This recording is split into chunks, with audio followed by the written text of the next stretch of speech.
Web Rádio JP Roots 67, o som da resistência. Conexão Roots Podcast.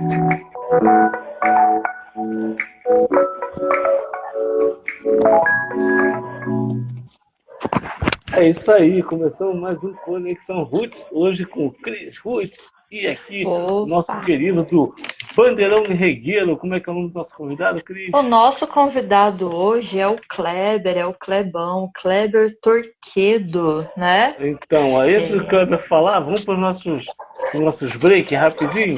Sim, dá os seus recadinhos. É o seguinte, galera, de segunda a segunda você tem na Web Rádio 67 o som da resistência, o nosso som tocando lá na rádio, reggae, MPB e rap e corte podcast. Se você sintonizar zeno.fm/67, estou na existência. Amanhã, sábado, é dia de Flash Black 67, tocando o melhor do que tocou nas pistas dos anos 70, 80 e 90.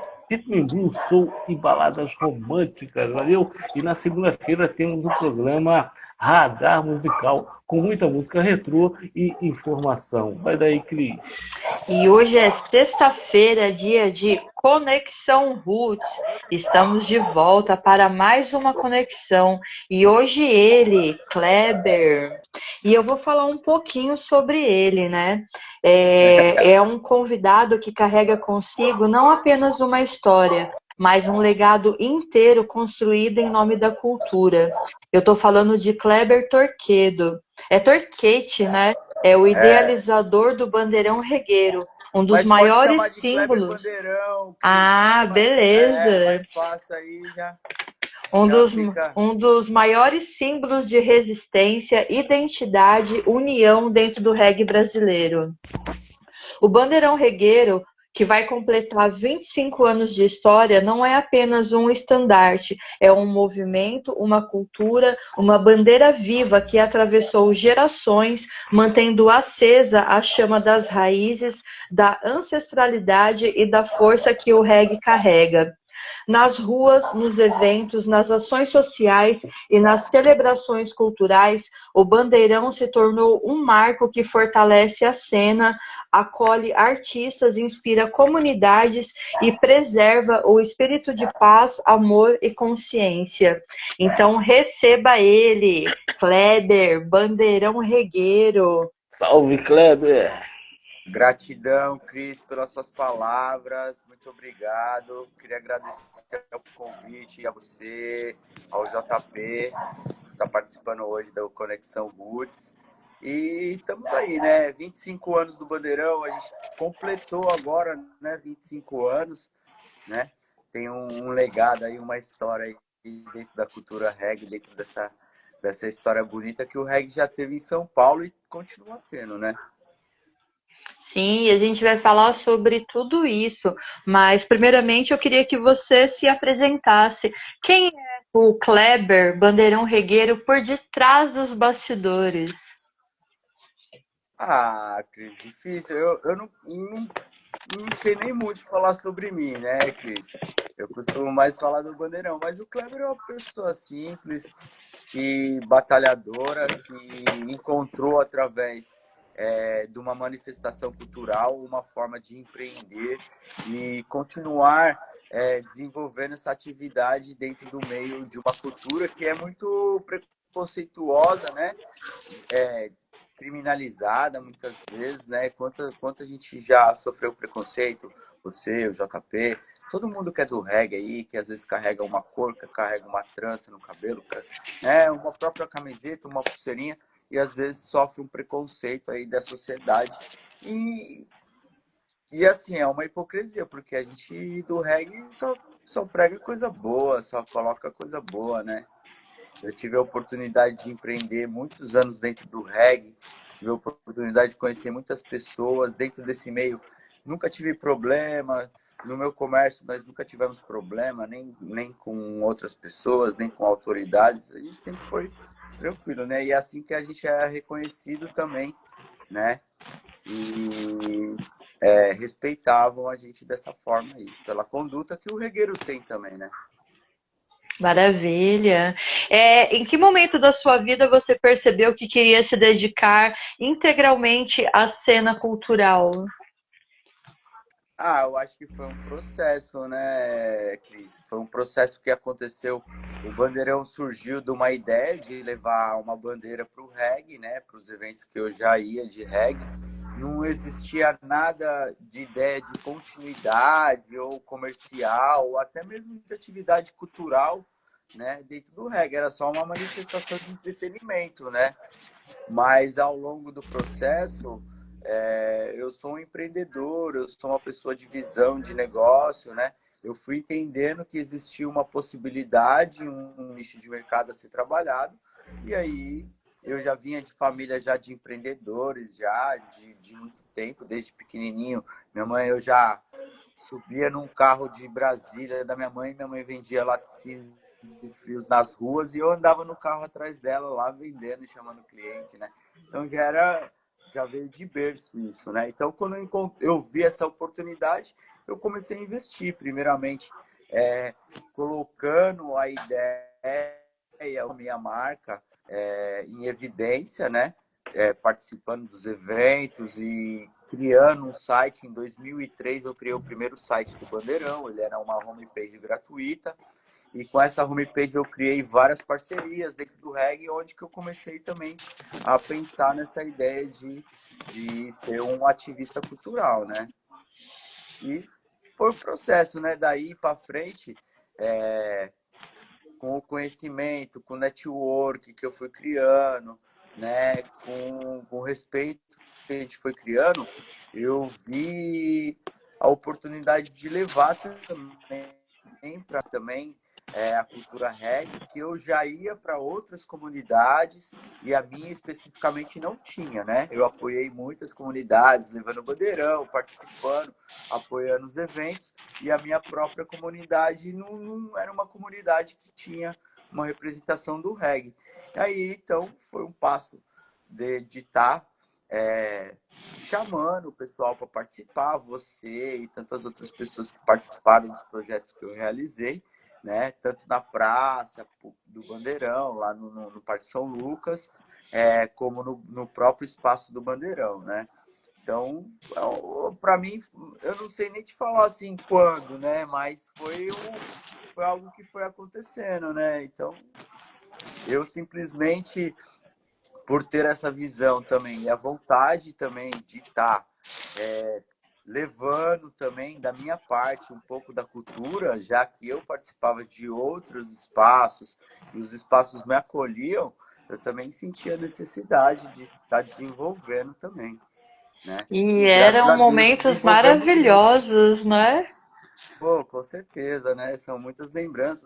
Eu tenho muitos arquivos, né? Desde 2000, quando o Bandeirão eu comecei a registrar alguns momentos. Naquela época um pouco mais difícil, né? No começo, porque as máquinas eram aquelas máquinas de película, né? Então você tinha que comprar o filme, depois revelar. Era um processo caro e muitas vezes não te trazia um resultado satisfatório, porque você comprava lá um rolo de 30 filmes, saía 10 e ainda não era de uma qualidade, né? Então, em 2003, eu peguei a minha primeira máquina digital, e aí foi quando começou a melhorar também mais os registros, né? Tanto com vídeos e fotografias. Da hora. Quais foram as maiores influências pessoais e musicais para moldarem a sua trajetória? Ah, eu sempre ouvi muito reggae nacional, né, Cris? O Bandeirão, principalmente por estar participando de diversos eventos, eu tive muito contato com as bandas nacionais. Então, acho que realmente o que me motivou mesmo foi as letras das músicas. Não vou dizer que foi uma banda só, ou foi um produtor ou um artista, porque foram várias pessoas que me influenciaram. Nessa época aí, eu vi o Ponto de Equilíbrio surgir, o Planta e Raiz se desenvolveu, o Nat Roots, que já estourava, e tantas outras bandas que surgiram no cenário aí nos anos 2000, né? que deu um boom no reggae e estourou para todos os lados, né? Espaços como o Expresso Brasil, que foi uma referência, né? A gente falava que ia pro reggae, pro Expresso, não sabia nem que banda que ia ter, né? Mas era Verdade. segunda-feira a tradição de ir pro Expresso. Mas daí também, com isso também, essa explosão surgiu muitos outros lugares, muitos outros pontos de cultura, muitos outros focos, onde o reggae se expandiu bastante, né? Temos lá o Sesc Itaquera, que é um palco de grandes eventos do reggae, tocaram grandes bandas nacionais, principalmente as nacionais, né? A gente não tem lembrança de reggae internacional no Sesc, eram sempre bandas nacionais que traziam um grande público e eram sempre grandes eventos, né? Tem aí o Circuito Reggae, que explodiu muito, né, nessa época. Depois veio outras empresas aí trabalhando aí, Encontro das Tribos e tantas outras aí que difundiram, né, o reggae, assim, né? E nesses 25 anos, né, a gente sabe que teve bons frutos, foi tudo de bom, mas e os desafios? Ah, sim, existem muitos desafios, né? Primeiro que nunca fui uma banda, né? O Bandeirão não é uma banda. É até difícil de entender quando você vai explicar o que é o Bandeirão, né? É até difícil um pouco das pessoas que estão de fora de entender como que é isso, o que isso se tornou ao longo do tempo, né? Mas graças a Deus eu fui muito bem acolhido, né, no reggae. As pessoas que eu encontrei sempre me abraçaram o Bandeirão, adotaram o Bandeirão como um símbolo do reggae, né? Hoje eu falo que eu sou um flagman, né? Os flagmen que ficam no palco, mas eu sou o cara que tinha um bandeirão, né? Sim. Então, eu levei. Foi muito bom. Claro que as dificuldades de você estar desenvolvendo algo, seja comercial, seja cultural, dentro de um cenário social onde ele é criminalizado, muitas vezes, é preconceituoso, né, na nossa sociedade, quanto que é difícil, né? Eu, particularmente assim, eu acredito que a maior resistência que eu encontrei foi nos órgãos públicos, o apoio dos órgãos públicos para você estar desenvolvendo a cultura, porque eu desenvolvi muitos e muitos e muitos eventos com meu dinheiro particular do Bandeirão, investindo na ideia, investindo no marketing, investindo no market share da marca, né? E no posicionamento dela na minha comunidade.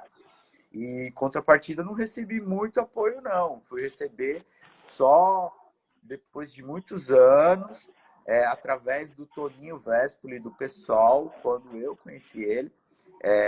Depois de inúmeras tentativas com a subprefeitura da minha região, com ofícios para recursos, infraestrutura para estar realizando eventos, e eu só recebia negativa, porque era uma gestão que não tinha muito interesse nesse tipo de cultura, né? Então eu recebia muita negativa, né? Então, mas eu recebi um grande apoio, é um amigo meu hoje, o Toninho Vespoli, né? Que me apoiou com eventos lá, nos últimos eventos que eu acabei fazendo na praça, e depois acabei mudando um pouco o meu foco de organização dos pontos por alguns problemas que eu tive, né? Então, a gente não recebe só dificuldade da política, dos órgãos gestores, mas também, às vezes, da própria comunidade, né? Que não entende, você vai fazer um evento e tem um uso canábico, e tem uma galera, às vezes tem um público, e tem som, e tem inúmeros contrapartidas que a gente tem que enfrentar, né? Para estar desenvolvendo essa cultura.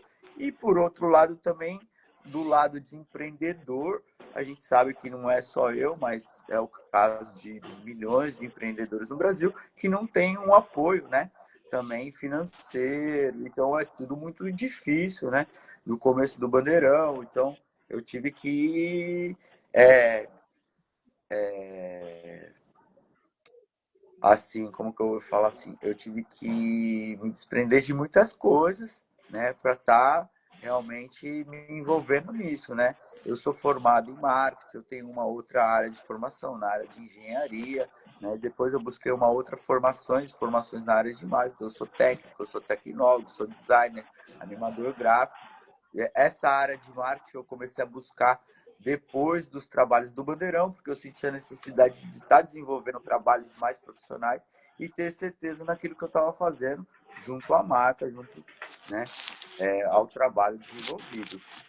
Mas é difícil, porque a gente não recebe recursos. Então você vai alugar, vai querer alugar um espaço, o cara quer que você tenha uma fonte de renda, mas você está querendo ser um comerciante, mas você não tem uma renda, né? Então é difícil. Depois você não tem, você vai abrir uma conta bancária, você não consegue um crédito, você não consegue um cartão de crédito, você não consegue uma linha de crédito, de investimento. E aí você vê grandes empresas aí pegando milhões e milhões e milhões, né? E que não acabam investindo no negócio, investe em coisas particulares e não retorna para o governo, né? E a gente que é um pequeno empreendedor, microempreendedor, não recebe esse apoio, né? Financeiro, governamental, muito difícil. Então você tem que passa por uma dificuldade para alugar um espaço, depois você abre um comércio, você tem o começo do negócio de baixo fluxo de movimento, despesas, no qual você não tem nenhum ponto de equilíbrio para você suprimir as despesas que você tem no negócio. Você não tem, né? Eu acho que o Brasil falta um pouco esse carinho com o empreendedor, com o começo dos pequenos empreendedores, né? Para dar os seus pontapés aí nos negócios aí que está desenvolvendo. É uma luta, né? Uma luta imensa. Com JP? certeza. Não é fácil, viu? Mas é difícil para todo mundo, né? No reggae eu acho Sim, que sim. todo mundo passa por ter essa dificuldade aí. E eu As já acho que no bandas, os reggae acaba produtores. sendo até um pouquinho pior, né? Por conta da descriminalização, né? Sim, sim. Essa criminalização que o preconceito que tem contra o público, né? Apesar que hoje esse paradigma está sendo quebrado, né? A Sim, gente sim. tem. Mas lá atrás era uma luta, né? Sim. Nossa, Isso é reflexo complicado. dessa luta, né, Sim, Cris? sim, É reflexo avançamos dessa muito, luta. mas ontem, né, era uma luta diária. Sim, sim. Para a gente quebrar esse paradigma, esse estigma que o reggae tem dentro da sociedade, lá na minha comunidade lá, não só os eventos de música que a gente fazia, mas a gente tentava organizar mais espaço que estava degradado, porque era um espaço que foi abandonado pela prefeitura, né? Justamente pelo uso das pessoas, uso canábico do espaço. Então, o espaço ele foi abandonado, então não recebia infraestrutura, não recebia reformas, não recebia melhoria. Então, a gente acabou começando a ocupar esse espaço, né? Já que a gente já ocupava de uma forma, e aí, através da cultura reggae, através dos eventos, a gente praticava, incentivava mutirões de grafites, incentivava a limpeza da praça, mutirão de limpeza, incentivava o plantio de mudas. Com isso, também acredito que foi mudando um pouco também esse estigma na minha comunidade, né? Claro, dentro da sociedade também foi se moldando e está mudando conforme o tempo, né? Mas não foi fácil não, porque era um espaço bem mal visto, né, em relação à sociedade pela ocupação de um pessoal que fazia uso canábico. Sim, sim. JP, agora é contigo. Fala aí, Bom, meu querido JP. tamo junto aí, obrigado aí pela sua. Bora, Trabalhe, meu querido. JP. Vocês vão deixar eu falar ou não, caramba? Lógico que vai. Só um Então, pouquinho, assim, só. querido, me responde o seguinte: o Bandeirão Regueiro, ele é um sound system? Não, é um sound system. Salsicha, certo. Não. Então, a pergunta que eu vou fazer, se fosse muito sincero, assim, qual o compromisso que vocês têm com o Rastafari? Ou vocês não têm um compromisso com o Rastafari? Porque na cabeça da galera, eu entendo isso muito bem, tá? Mas muita gente ainda confunde o sagrado e o profano, né? E as pessoas acham que todo regueiro, ele obrigatoriamente é um Rastafari. Quando, na verdade, o verdadeiro Rastafari nem se liga muito em reggae, ele é mais voltado para o Bing. Explica isso aí pra gente. Olha, JP, uma pergunta bem interessante que eu contextualizo essa pergunta assim, de uma forma assim. Quais as cores que representam o reggae, né?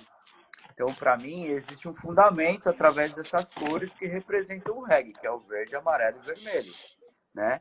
Eu vou falar para você que o Rastafari, ele faz parte do amarelo, né? Da cor amarela. Onde está o amarelo? O que significa o amarelo? Significa riqueza, né? São os valores dentro da música reggae. O reggae não é Rastafari, o Rastafari não é reggae. Mas o Rastafari, ele pertence, para mim, de certa forma, à cultura reggae, dentro dos significados da cor amarela. O verde tem o seu significado dentro da natureza, do verde, da nossa alimentação, do nosso ambiente, da preservação. Aí temos o amarelo e temos o vermelho. Para mim, essa representação do Rastafari, que é a filosofia Rastafari, é um valor. Assim como a dança, assim como a música, assim como o artesanato, pertence à parte amarela. A gente representa o reggae com essas cores. Então, cada cor tem o seu valor e cada cor tem as suas representatividades dentro dessa cultura, que é imensa, né? Podemos dizer que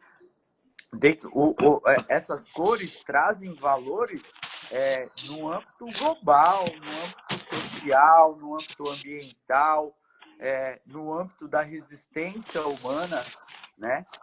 Então, para mim é isso. Então, eu não sou Rastafari, já tive dreads, nunca fui Rastafari, mas sempre fui um apoiador da filosofia. Sempre apoiei os meus amigos que seguem a filosofia, artistas, público. Para mim, são pessoas como qualquer outra pessoa que tem uma filosofia, que cada um segue uma filosofia, que para mim representam parte do reggae. E eu dou esse valor para eles e respeito essa comunidade como sempre respeitei. E sempre me respeitado também dentro da cultura também. Beleza, valeu. Boa. Ô, JP, dá um salve aí pra galera que tá entrando. A Maria tá aí também junto com a gente, porque todo dia é dia de Maria. O Outro também tá aqui com a gente. Jaya, Reg Rock tá aqui com a gente. Axel, eu acho que é Axel tá aqui com a gente. Guns Rose, Axel. Eu acho que podiam as bandas fazer uns reggae aí do Guns também, né? Sim. Glock SP aqui com a gente. Fala, né? Glock tá Ai, meu Deus. Aqui eu pedindo pra ver os bagulhos, pô, ela faz pra me derrubar, que eu não enxergo nada. Não, eu também não tô enxergando. Bora. Mas é isso aí, ó. Vivências. A professora tá aí, ó, de geografia, que a gente vai conversar com ela. Rasta Timbre tá aqui com a gente. Oi, Kleber. Oi, Timbre. My brother Timbre. Ô, Kleber, vê quem tá entrando aí e manda um salve, se você estiver lendo melhor. Eu sou o maior leigo nesse. Tem 3 seguidos aqui, irmão. Vivências da Vânia. Que a gente vai entrevistar, é a professora que a gente vai entrevistar. Ah, sim. A Vanessa Amiúti. Rádio Moçambique aqui com a gente também. Opa, tá internacional, hein? É a Black Sampa, se eu não me engano, de Moçambique aqui com a gente. Máximo Beleza. respeito, César Tex também estiver na live, ou se um dia estiver aqui também com a gente. Quem mais aqui? Nossa, tem bastante pessoas participando. Prince, né? Não sei se é o Prince Hi-Fi. O Prince tá aqui com a gente. Boa. Salve, Tadeu! Será o Tadeu?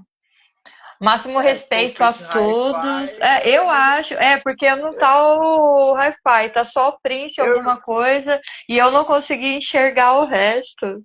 Então, Sacanagem. Começou aqui pra mim aqui aparecer agora, aqui, ó. Ah, sim.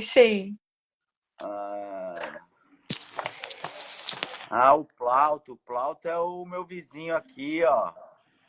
Plauto. E aí, Plauto? Tá Luiz Clian aqui ali, com a gente também. Dani.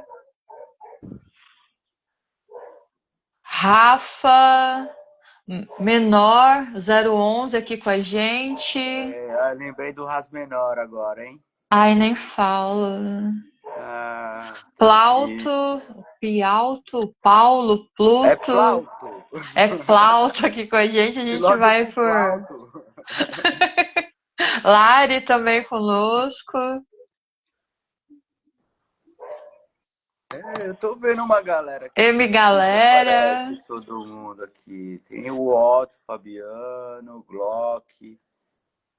Queria poder dar uma boa noite a todos, falar o nome da galera toda, mas tá difícil da gente enxergar. Salve, Henrique! Salve, Henrique, máximo respeito.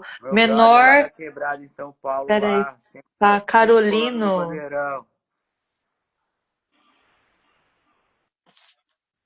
E é isso, segue daí, JP. Então vamos aí lá. A galera também pode seguir a Cris Roots aí, o JP aí. E vocês podem estar fazendo perguntas pro Kleber, viu? Envia as perguntas. Vocês viram a pergunta que ele mesmo faria, porque ninguém tá lendo nada aqui.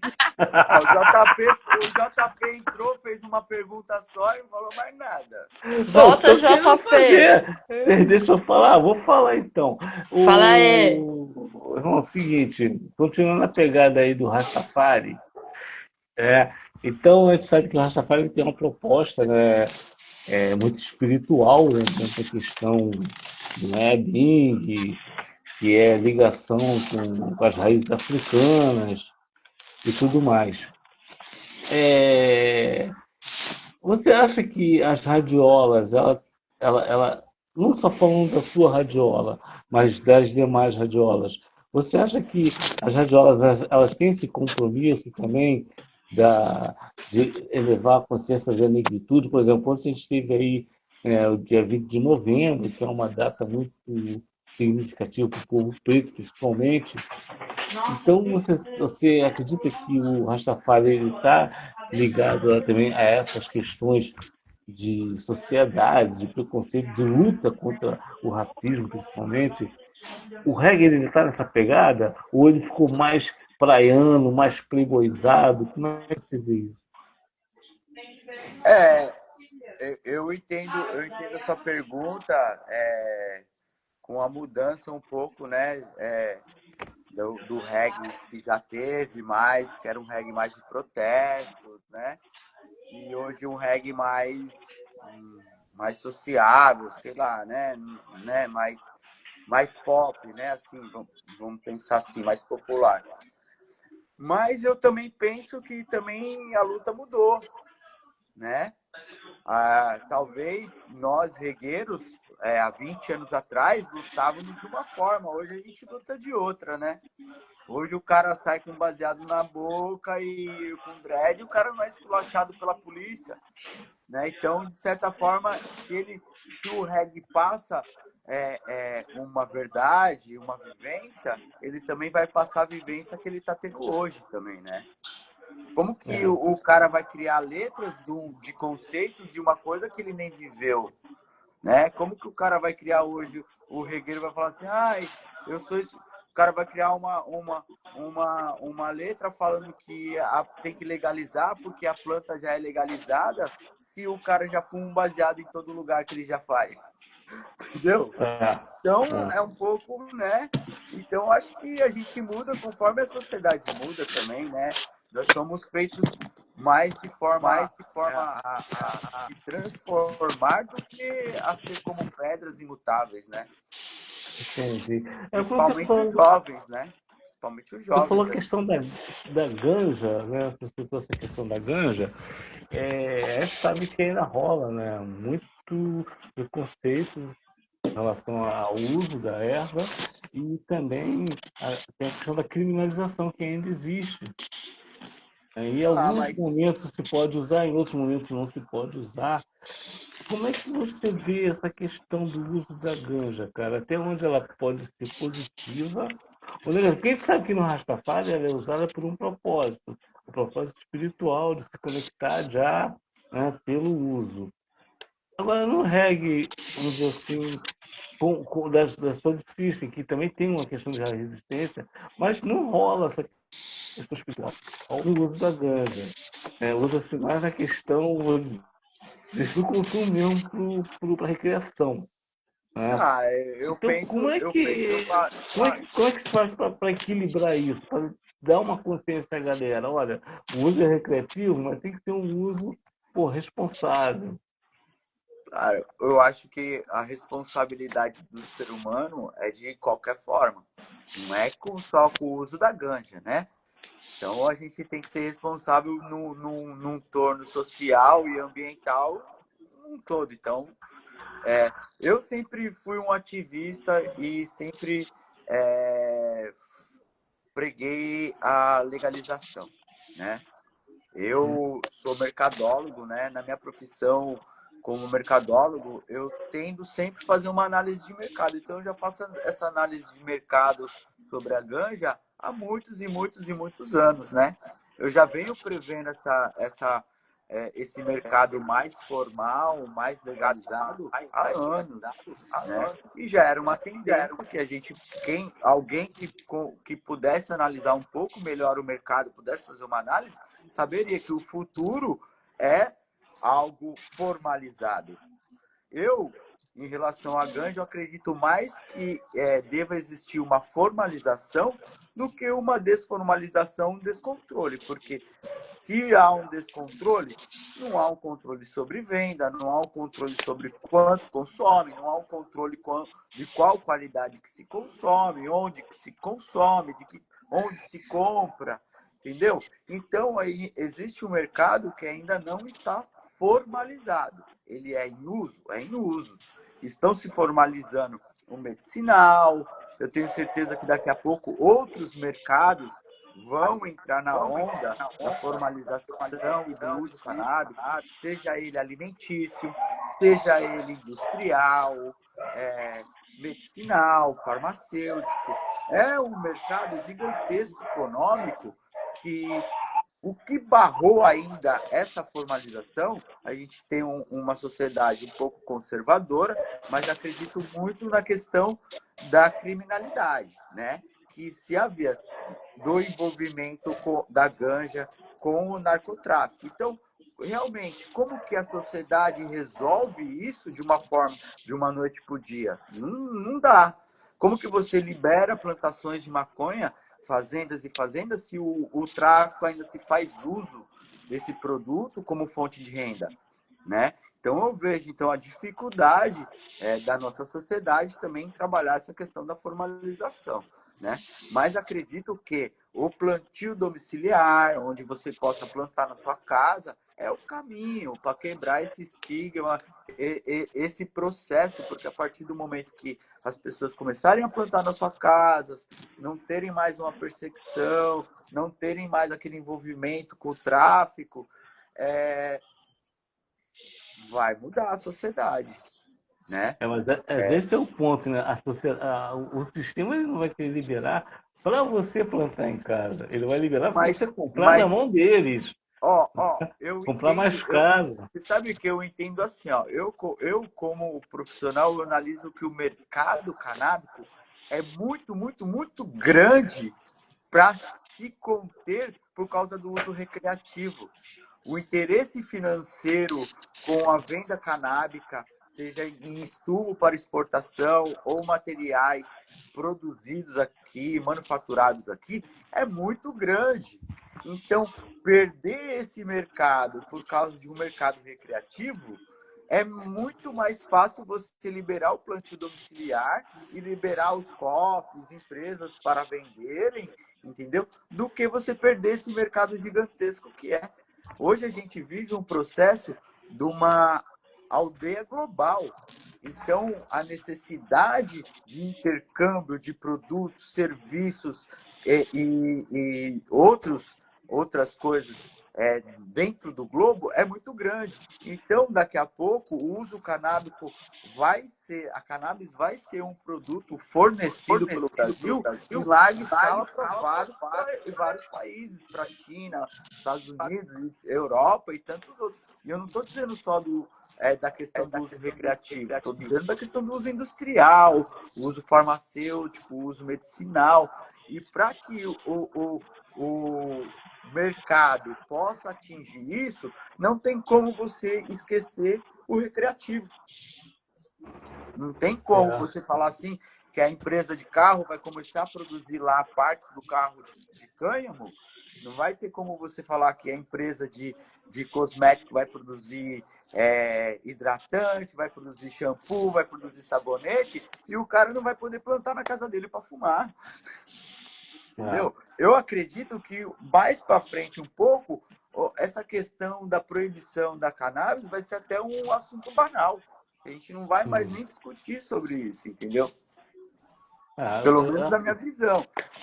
De uma situação que a gente já passou, onde tomava tapa na cara e era preso por você estar com baseado, e hoje você ter uma normativa do STF permitindo a posse ou plantio, entendeu? Nós já tivemos uma superação e um processo de formalização grande, né?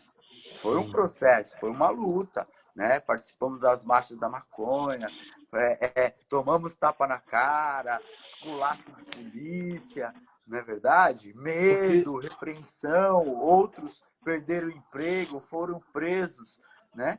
Com isso foi uma luta, mas é um processo. Esse processo não ia acontecer da noite para o dia, né? Eu falo que esse processo ele já começou lá para os anos 2000, quando a gente começou a diminuir o processo repressivo, a lei mudou depois do artigo 16, foi extinto, então já não tinha mais tanta, existia uma repressão às vezes mais de forma particular das autoridades do que você for pensar mesmo da própria lei, né? Eram autoridades, servidores públicos praticando excesso de autoridade, mas não pela lei, mas pela porque, posição. na verdade, a liberação muita gente vai deixar de ganhar dinheiro, principalmente os que proíbem. Então, mas o policial, vamos falar você acha- abertamente, é um Você acha policial o que não dono vai das poder empresas chegar na que boca vão de fumo vender os e cobrar. medicamentos, as empresas que vão vender, são de quem? Esses caras já estão com todos os projetos, com todos os processos, tudo pronto, né? Só há uma questão de galgar e chegar na hora certa e os caras colocarem em prática. Mas eu acredito realmente que é um mercado gigantesco, que o Brasil é virgem, né? É um mercado virgem ainda, se a gente for pensar, quando a gente fala no uso recreativo, que é o que se é vendido hoje para recreativo, e ele é ilegal, então a gente tá falando que o Brasil quase nunca arrecadou imposto com a maconha. Entendeu? Se arrecada um pouco agora é com o uso medicinal. Do contrário, até já teve que gastar muito dinheiro com combate a crime ou com processos judiciais, né? Ou mantendo até uma pessoa presa por causa de cannabis. Fala, Cris. Kleber, você acredita que o reggae ainda enfrenta preconceito e estigmas? E por quê? Ah, com certeza, né? Vamos lá. Primeiro porque o reggae já é uma cultura originária de África, né? Onde o afrodescendentes, a cultura afro já segue perseguição desde sempre, né? A diferença também que hoje eu vejo que também não é só negros que recebem perseguição. Pobre recebe, indígena recebe. Hoje todo mundo é escravizado, né? Então não é mais a cor da pele que escraviza o povo, mas sim mais a condição social, onde que a gente tem lá, né? A diferença social que gera essa exclusão da nossa sociedade, parte da sociedade. Mas o reggae, por ser de fonte e de origem, e muitas vezes praticado, ouvido por pessoas de baixa renda, pessoas negras, ele é, sim, né, subjugado. O Ale, ele tá fazendo um comentário aqui que eu não consigo ler, óbvio. O Brasil é tudo atrasado para certas coisas. E sobre a legalização da cannabis de forma recreativa vai demorar.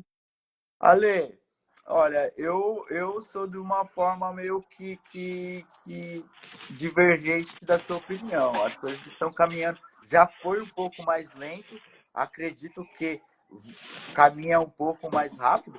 Para quem já está esperando 30 anos, para quem fuma maconha há 30 anos, aí esperar mais um pouco, aí 2, 3, 4 anos aí não é nada, né? Eu acredito que logo, logo a gente vai ter resoluções que vão, sim, atender mais o critério recreativo. Até mesmo como eu te falei para a Cris, falei para você, para o pessoal que está ouvindo, Senado, sim, o Brasil é atrasado, né? Não dá para a gente pensar que esse processo vai vir da noite para o dia, né? Então, há um impasse social, há um impasse político, há um impasse econômico, né? Quem detém certos poderes sobre isso também não quer perder os seus privilégios e poderes sobre a cannabis. Então, vai haver uma troca, uma inversão de poderes sobre ela, né? E é isso, a gente vai passar por isso, né? Se vai ser daqui 1, 2, 3, eu acredito que por volta, quando eu me formei, minha primeira formação em marketing foi em 2009, e o meu professor Alexandre falava que a gente tinha que prever o futuro, né? Porque o marketing trabalha com tendências de mercado futuro, né? Então, eu já falava naquela época, eu colocava um prazo de 10 anos, mais ou menos, para a gente estar formalizando a maconha. Passaram-se 15.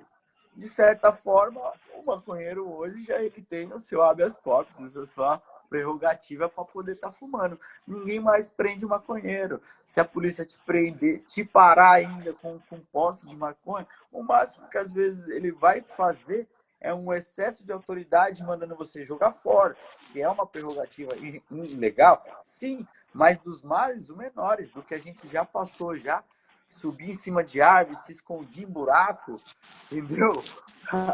Para fumar, escondia de todo mundo, né? Então, eu sei. Eu já tive a experiência, eu tive um espaço, a Cris já foi tocar lá no meu espaço, já levou, já produziu, já levou banda lá para tocar no meu espaço, onde esse espaço era legalizado. A gente fumava mesmo de uma forma legalizada. Nunca vendi, nunca me envolvi com a questão da venda, mas a questão do uso sempre foi permissivo. Sempre foi um espaço legalizado. E a gente nunca teve problema com nenhum tipo de fiscalização, com nenhuma autoridade lá querendo impedir a nossa cultura, né? Até porque eu tinha já na mente, já tinha desculpa já feita, né? Já tinha tudo lá preparado. E um lugar super, super da paz. Nunca vi uma briga, nunca vi uma contenda ali. Muito pelo contrário, né, do que se pensa, né?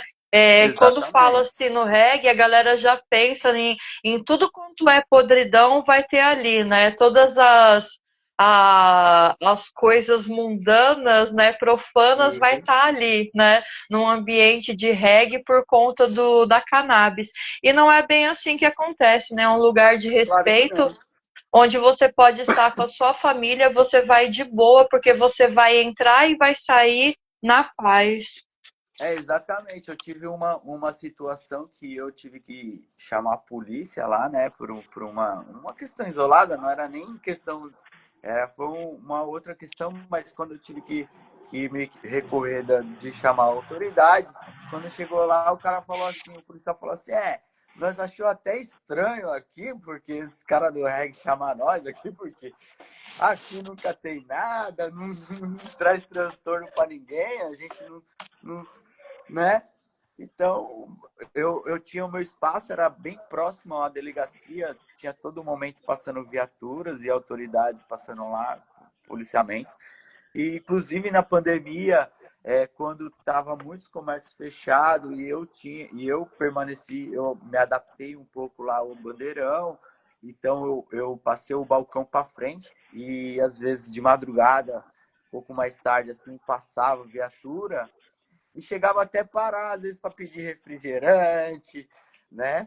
E sempre tinha um elogio, nunca vieram com hostilidade nenhuma em relação a nós lá, né? Kleber, Até fala uma com coisa. reclamação de uso canábico, às vezes de vizinho, né? Que eu já tive uma situação onde tava muito calor e a galera fumando na calçada e a fumaça, né? Aí a viatura parou lá e mandaram me chamar. Aí eu fui lá e o policial falou assim: você sabe que esse negócio que vocês fazem aí vai longe. Eu falei assim: realmente, né?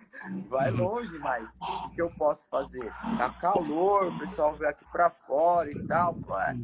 Falei, mas senhor, vamos fazer o seguinte: se eu conversar ali com o meu pessoal, colocar ele ali para dentro ali, ele falou assim, porque os tambores tá ali na calçada e tá ocupando a calçada, ele já entrou com uma outra questão. Eu falei, não, tudo bem, eu converso com o pessoal, aí a gente tira e resolve. Ele falou, não, tudo bem, então conversa com eles, tira lá e tá tudo certo. E aí foi isso que aconteceu, eles ficaram 5 minutos e foram embora, né? Então, realmente nunca tive, nem quando eu fazia lá nos espaços públicos, que a praça era bem de frente da delegacia, nunca tive problema também com repressão, nem nada. Então, assim, O Kleber, fumaças à parte, você me isso. responde o seguinte. Manda o reggae é, aí. não, Reg, não. Os reais problemas da população brasileira, principalmente a população mais vulnerável, que é pobre, preta, que é educação, que é saúde, que é segurança e tudo mais. Você acredita que essas situações elas estão interligadas também à questão do uso ou à proibição da cannabis? Ah, culturalmente, a gente sabe que a cannabis ela foi proibida parcialmente por causa do preconceito racial, né? Isso já vem já originário da proibição americana. Isso não ia seguir diferente aqui. E quando a gente fala em repressão, a gente vai ver a repressão sim mais nas áreas de origem mais humildes. Você não vai ver um cara lá, playboy lá, sendo reprimido porque tá fumando maconha, entendeu? Então, claro que existe. Mas é só um argumento, JP. É só mais um argumento. Você ser pobre já é um argumento para você ser reprimido, entendeu? Então, se você fuma, você também é reprimido. Se você tem o cabelo de outra cor, você também é reprimido. Se você faz, entendeu? Então, é só mais um argumento que eles se colocam para a repressão, entendeu? Do pobre, do mais humilde. Então, muitas vezes eu acho que não tem nada a ver com a cannabis, é só um argumento, né? Hoje a gente vê que como o cara vai lá na Zona Sul lá e o cara pode estar passando no carrão e fumando e o cara não vai atrás do cara. Mas se o cara estiver parado na esquina, né?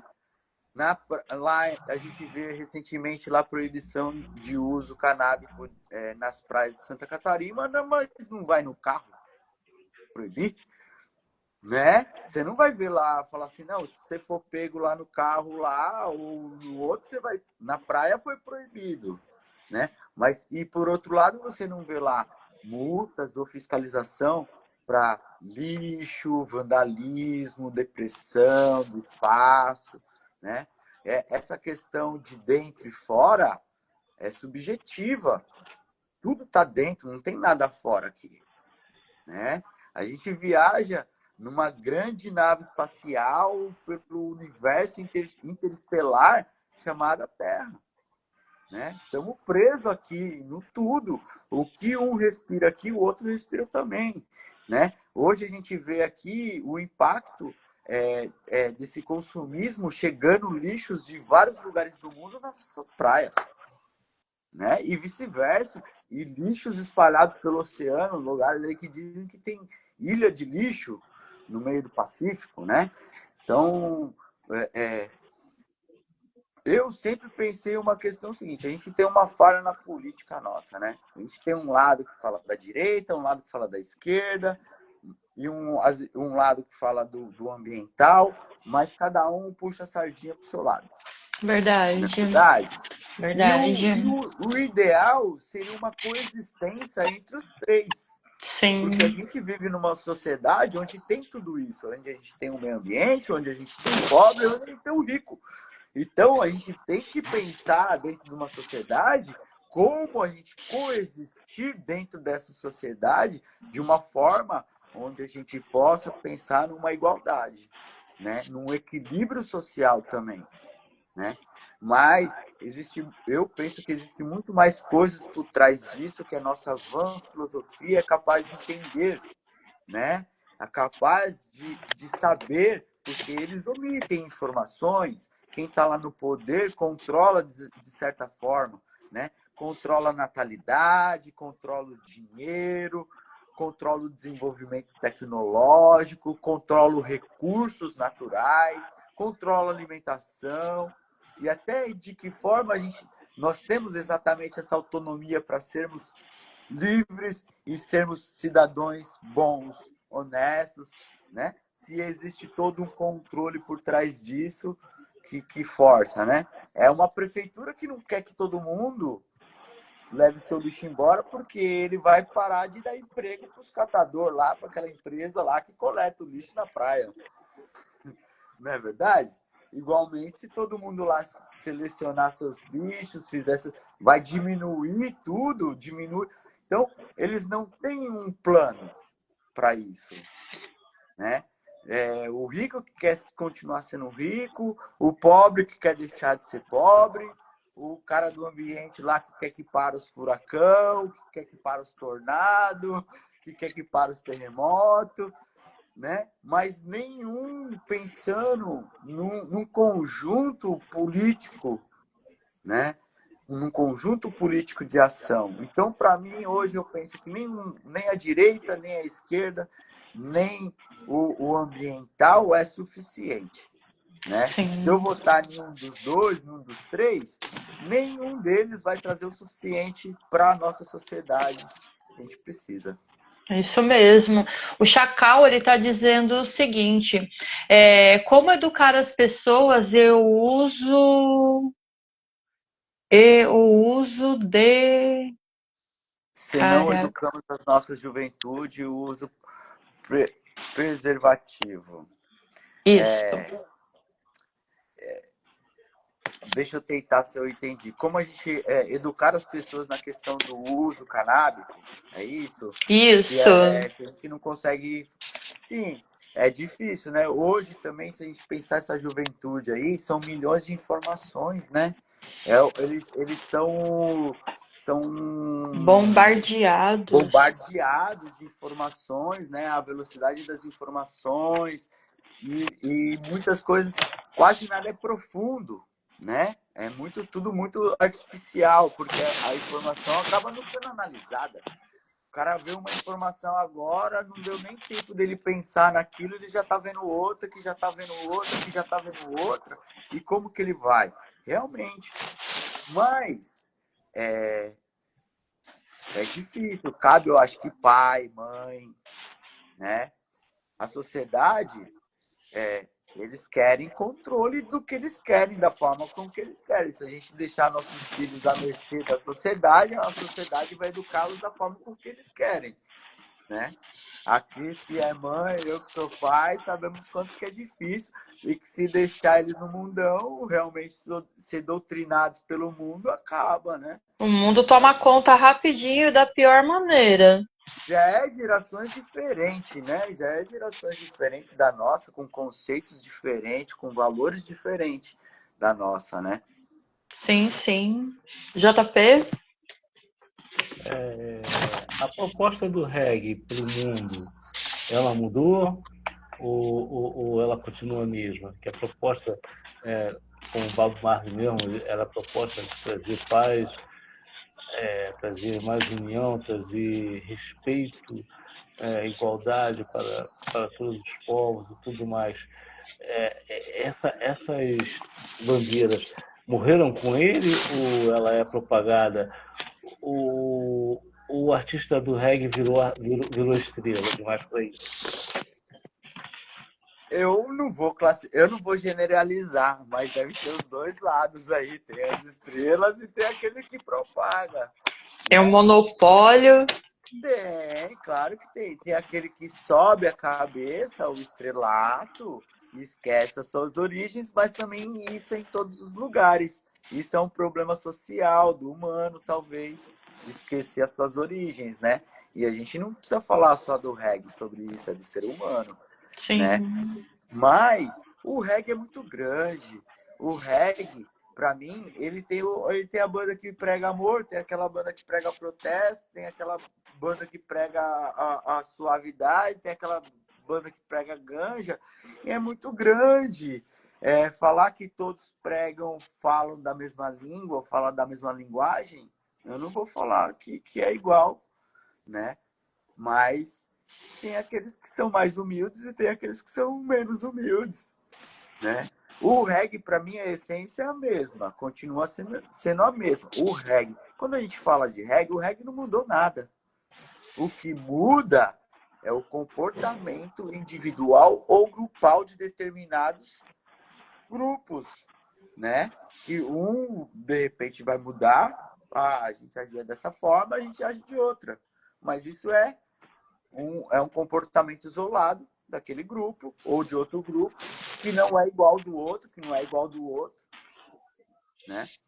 Como julgar? Se até mesmo o Rastafari fala assim, cara, o Rasta é aquele que não julga ninguém, que quer que todo mundo seja aquilo que ele queira ser, que é a liberdade, não é verdade? Então, o reggae se o que não dá para sair, para mim, é do fundamento das três cores.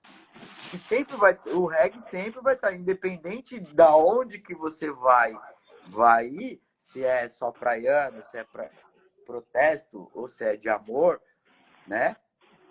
Independente para onde você vai, ele vai estar encaixado ali. Tem que encaixar ali naquelas três cores ali. Se não encaixar nas três cores, daí foge do reggae. Né? Mesmo. Como que você vê a evolução do reggae no Brasil, no cenário atual? Cris, evolução do reggae?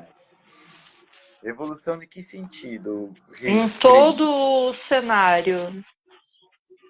Se ele foi para frente, ele estacionou, como é que ele tá? Diversificou? Eu acredito que hoje o reggae, ele ainda desfruta daquilo que ele conquistou nos anos 2000, mas não é mais a mesma coisa, né? Até se você for pegar em produtos oferecidos hoje pelo mercado reggae, é bem menor do que já foi nos anos 2000. Porém, isso acredito que faz parte do cenário social, que as coisas são um pouco assim, elas entram em evidência e depois o cenário cai.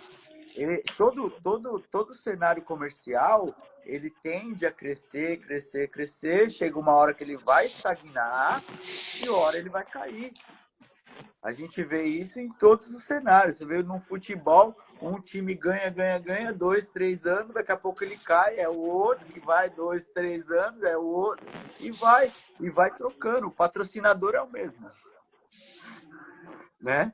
O patrocinador de um dos 3 anos, depois é o patrocinador do outro, porque querendo ou não é o mercado, eles investem no mercado, né? Existem os investidores, aquele na época dos anos 2000 que deu aquele boom, eu achava até engraçado, porque quem começou do reggae, quem curtiu o reggae lá nos anos 90, que participou daquele, que foi no Rufus Reggae, né?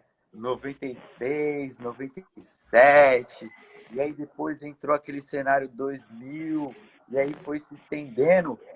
No final dos anos 2000, o mercado do reggae tinha empresa para tudo que era lado. Explodiu maravilhosamente.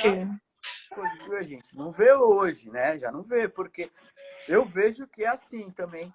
Eram empresários que só queriam explorar aquele momento econômico que não pertencia ao reggae.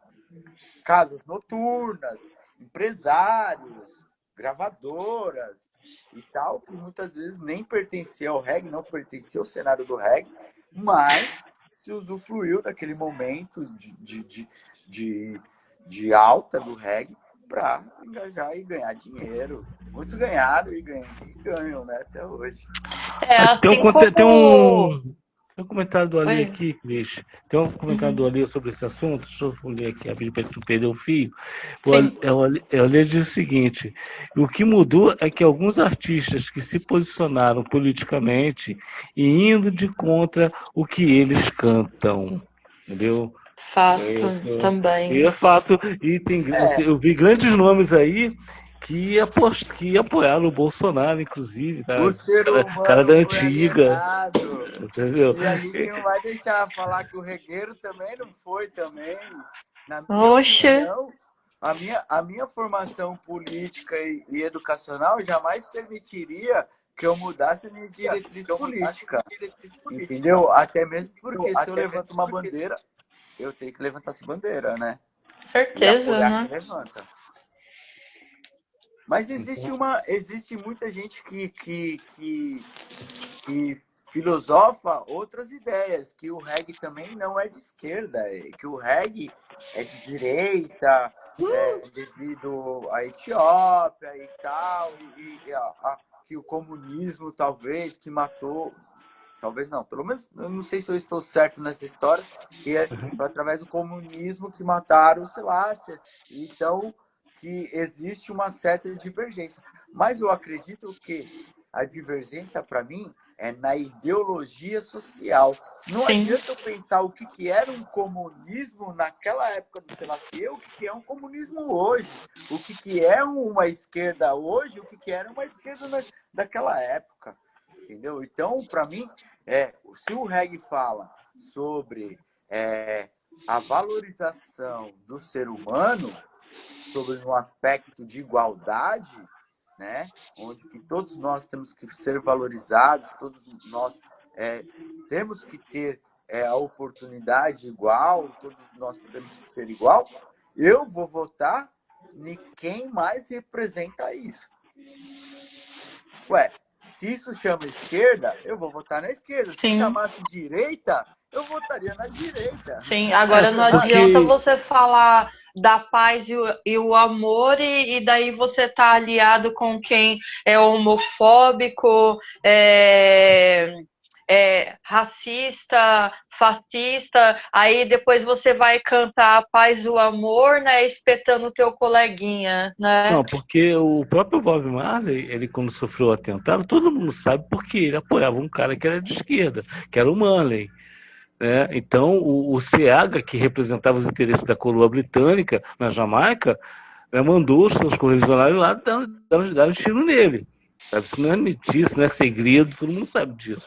Mas não falou os nomes porque ele quis parar por ali, mas ele sofreu atentado por causa disso, porque ele apoiava o Manley, que era um cara totalmente de esquerda. Um cara que tinha visão progressista, um cara que tinha uma visão de dignidade para o povo, que bate com o que é da esquerda. Sabe? Então, a partir do momento que você canta um ritmo, assim como é o rap, né? Assim como outros setores que têm essa visão progressista e de humanidade, entendeu? Então você entra num grande contraponto quando você se diz de direita. De direita aqui eu só aceito o sertanejo. É o único que eu aceito, entendeu? É só isso. Salve, Yati! Da hora, família! Boa noite! Infelizmente, mas muitas vezes eu penso assim, quando eu penso um pouco na política, nos políticos, eu falo assim, quem é errado? O político, que ele já é o cara ruim e ele tá lá para roubar, ou o povo que colocou lá? Quem que é o povo. Porque você colocar alguém, um cara ruim dentro da sua casa e você vai reclamar depois que tá ruim dentro da sua casa? Entendeu? Então, muitas vezes, o que eu me paro mais na dúvida é isso. Se nós somos a maioria da população, né? E podemos mudar isso através da urna, como que nós não conseguimos, né? Como que eles conseguem se manter ainda no poder, mesmo a gente tendo o poder do voto, né? Sabendo que eu sou pobre, eu até falo assim, ó, pior doença do século XXI é o pobre de direita. Não tem como, meu Deus. Meu, olha, é uma doença porque cegou as pessoas. Cegou as pessoas no sentido que um representante que não representava nada. Né? Eu acho que, assim, na realidade ele ganhou porque, assim, ele mostrou tudo que não prestava e as pessoas que se assemelhavam ao pensamento dele quis sair por aí e se sentiu representado. Falou assim, não, eu vou votar nesse cara porque ele representa tudo aquilo que eu não gosto e eu não posso dizer escancaradamente. Na verdade, cara, o que houve... acho que o Mano Brown ele definiu muito bem na frase que ele disse. O PT perdeu naquela oportunidade o diálogo com o pobre, com o povo. O Mano Brown falou: se esqueceu como é que se dialoga com o povo, volta para a base. Mas foi um golpe, né? Mas foi um golpe também. Junto a esse golpe, mas é aquela coisa. Tem um filósofo que falou que é uma coisa certa. Porque o próprio PT, ele deixou... Que esse é o problema do país. Você falar mal do PT, você é reacionário. Você tem que falar a verdade, cara. O PT também ele dá os moles dele. Entendeu? Os políticos do PT, às vezes, eles também dão mole pra caramba. Eles dão motivo para que essa coisa aconteça. O PT teve que abrir as pernas para governar. Ele teve que abrir as pernas para governar, porque senão ele estava ingovernável. Entendeu? Exatamente isso. Então, talvez ele mediu da seguinte forma: fazer nada ou fazer um pouco. Não é verdade? Entre fazer nada e fazer um pouco, talvez ele optou por fazer um pouco, né? Sim, mas deixa até eu dar aí tudo salve bem. Aqui pro meu camarada aqui, Romano, lá do Jardim Primavera, certo, Romano?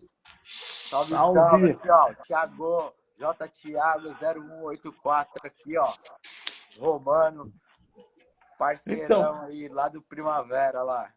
Valeu. Então, Kleber, até esse ponto aí eu concordo. Se há uma necessidade de dar uma migalha para a galera, tem que fazer o jogo dos caras, até esse ponto eu entendo. Mas a partir do momento que você deixa de dar até mesmo a comunicação para as pessoas, e as pessoas não conseguem ter a condição de ver o que está acontecendo, como por exemplo, a gente fala sobre educação. A gente sabe que o problema do Brasil na educação é um país crônico. Porém, no governo do PT aconteceu o quê? Mudou aí a forma de ver televisão, agora é digital. Então os caras estavam dando até o codificador para você poder transformar a tua TV, que não era digital, em digital. Mas quer dizer, isso é bom? É. Mas o que o cara ia ver com essa TV digital? Ele ia ver alguma coisa que fosse esclarecer ele? Não. Mas, Ele ia ver que a manipulação ia continuar. E é o que JP, acontece. Como é que você até vai. que ponto essa responsabilidade Deixa é eu só concluir federal? só. Deixa eu só concluir para você, por favor. Então, o que acontece? Até como é que você vai querer conduzir um povo, querer que esse povo pense, se ele está sistematicamente sendo manipulado pela televisão? Como é que você Concordo. vai conseguir trazer esse povo à luz se sistematicamente as grandes emissoras que não são fechadas com a esquerda, a não ser que seja por interesse financeiro, elas jogam na tela tudo aquilo que porra, o cara quer, que o cara almeja, mas o cara nunca vai ter. Pô, no horário nobre de TV, na programação 24 horas. Porra, como é que o cara vai ter uma consciência política para votar no que é certo e o que é errado? Ele vai acreditar que a Dilma fez coisa errada e vai apoiar o golpe junto com os caras. Foi o que aconteceu. Por É, quê? Porque os caras esqueceram de dialogar com o povo, como o Mano Brown disse. É bem, simples, cara.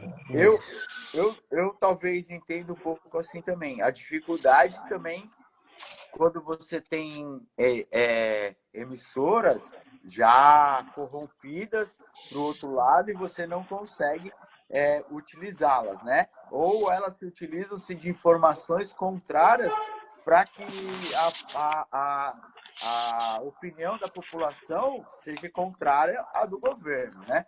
Mas hoje a gente tem internet também, né? O que está substituindo a televisão de uma forma muito maciça, e a informação, acredito que está chegando de forma mais direcionada, né?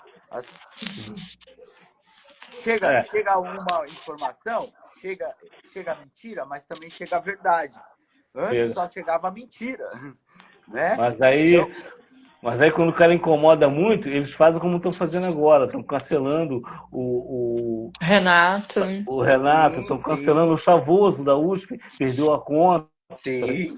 O João Manuel, perseguem o Thiago. A luta continua. A luta Eles ficam... continua. A luta continua. E é assim, né? Então, até porque, ainda mais porque a meta, ela pertence ao sistema, irmão. Eu tô aqui falando mal dele, daqui a pouco eles vão me cortam também, entendeu? Só não cortaram porque eles têm pouca visualização. Mas quando eles começarem a crescer, não tenha dúvida, eles vão começar a ter sanção também. Porque o sistema ele funciona dessa forma, infelizmente. Vai lá, Cris. Pode falar, Cris. Não, pode complementar, que a gente vai voltar pro reggae. É que eu sou às vezes eu tenho umas opiniões, eu tenho umas visões meio doidas, né, meu? Eu tenho até a teoria da conspiração aí da derrubada da Dilma, que envolve até a Copa 2014. Tem, isso com certeza. Aquela Copa lá e aquele 7-1 lá de 2014. Claro, o 7-1 não tem a ver com a questão da derrubada da Dilma em si, né? O 7-1 para mim foi uma demonstração dos jogadores que eles quiseram demonstrar ali em campo a patifaria que era aquilo lá, entendeu? Não Perfeito. Jogando bola, não entrando em campo. A princípio não era nem para ter Copa, irmão. Tanta coisa para se fazer. A princípio não era nem para ter Copa, com tanta coisa para se fazer no país, entendeu? Cara, já tinha um vice de oposição, já.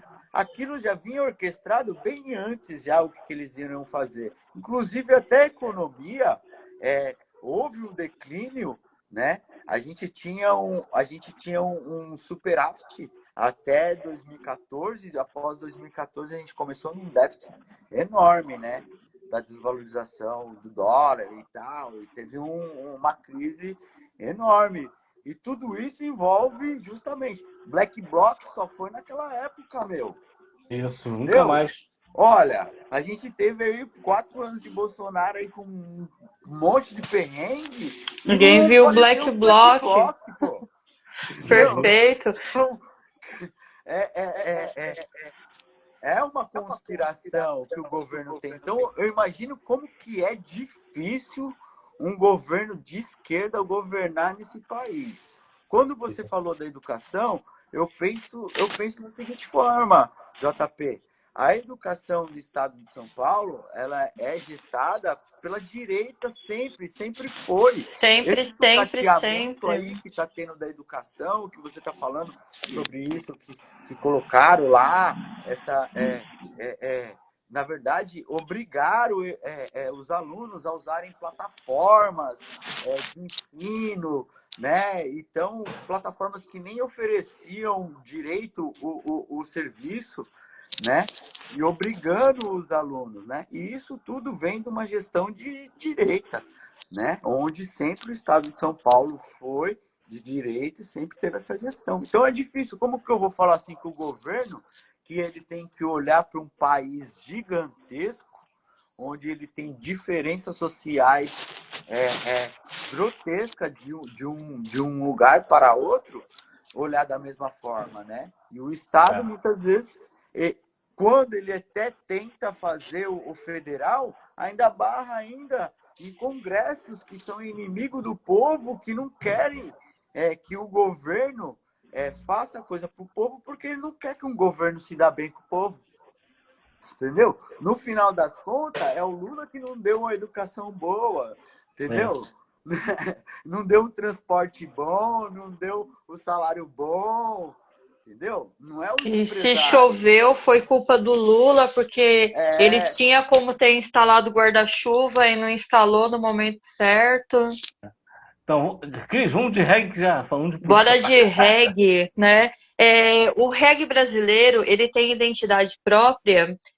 O que diferencia o nosso reggae do resto do mundo?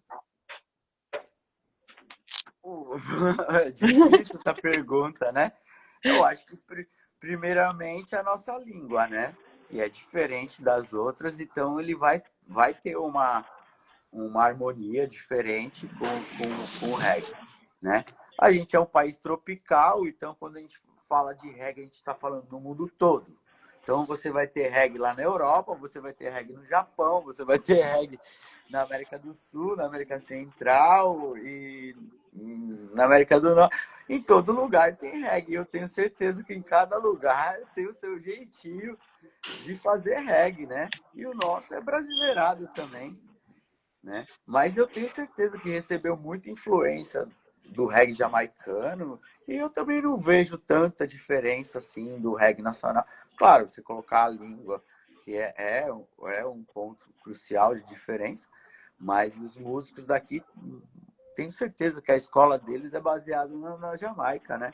Sim, então não vai ser, né? E quando você começa a estudar reggae também, você vê que tem muita gente que usa a base de músicas jamaicanas, né? Batidas, melodias, assim, de música jamaicana, que a galera, às vezes, o público não conhece, mas o músico se simpatiza ou vê uma oportunidade de gravar em cima daquela melodia e acaba gravando, né? Quando você estuda bastante reggae, você acaba vendo que tem bastante disso no reggae nacional, tem né? muito. Não, mas não é só no reggae, né? É em tudo, né? Tem o Na música sample. inteira, né? Na música, em várias vertentes, em vários estilos de música tem isso, né? Sim. O Bandeirão Regueiro, ele ajudou a unir diferentes comunidades, né? Como que você vê esse papel social que o Bandeirão Regueiro ele fez?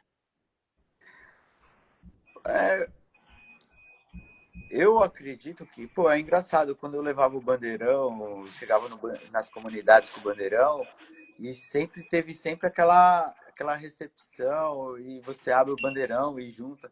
E eu acredito que cria uma atmosfera diferente, né? Pro evento, para aquele momento e tal.